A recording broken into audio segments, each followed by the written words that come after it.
With category and hotspot exercises, we've seen already how we can load the engine with data and have it auto-generate an endless stream of learning scenarios without us actually authoring any questions.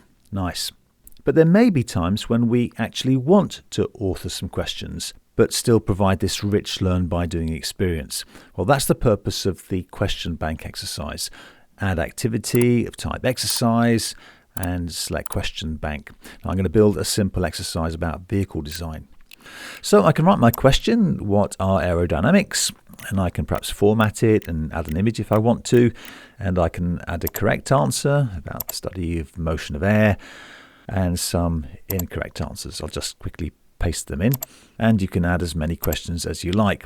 Now, I really like the questions that have multiple correct answers as well as multiple incorrect answers. For example, what factors influence the aerodynamics of a vehicle? Now, these are questions that cause the learner not so much to remember facts, but to apply principles. Now, if I really understand aerodynamics and its impact on vehicle design, I'll know that the headlamps, for example, and the door handles, the wiper blades, and all these things here influence the aerodynamics of the vehicle, whereas things like colour, engine size, fuel tank, and all these things here, well, they don't.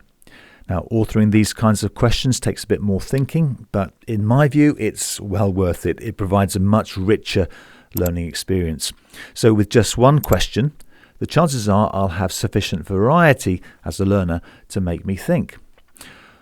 Okay, I'll say that the vehicle colour influences aerodynamics.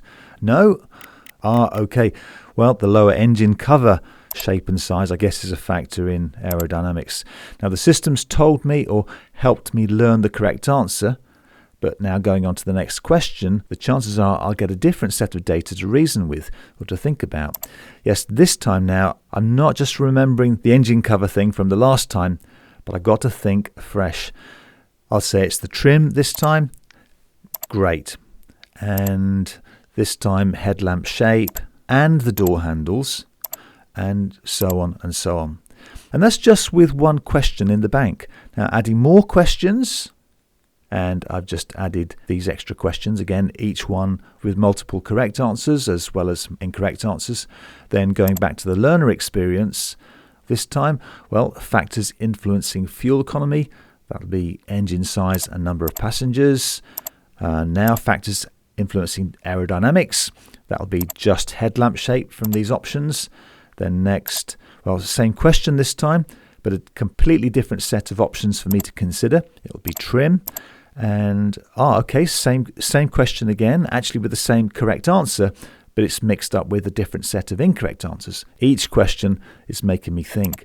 With just 3 questions, with multiple correct as well as multiple incorrect answers, I have an endless stream of different data sets to reason with and to deduce answers. A great learn by doing experience.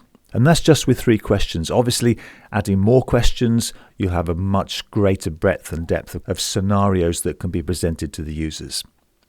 Okay, that's a quick intro to the question bank exercise. It's a space to learn by doing, where you author the questions that provide this rich learn by doing experience.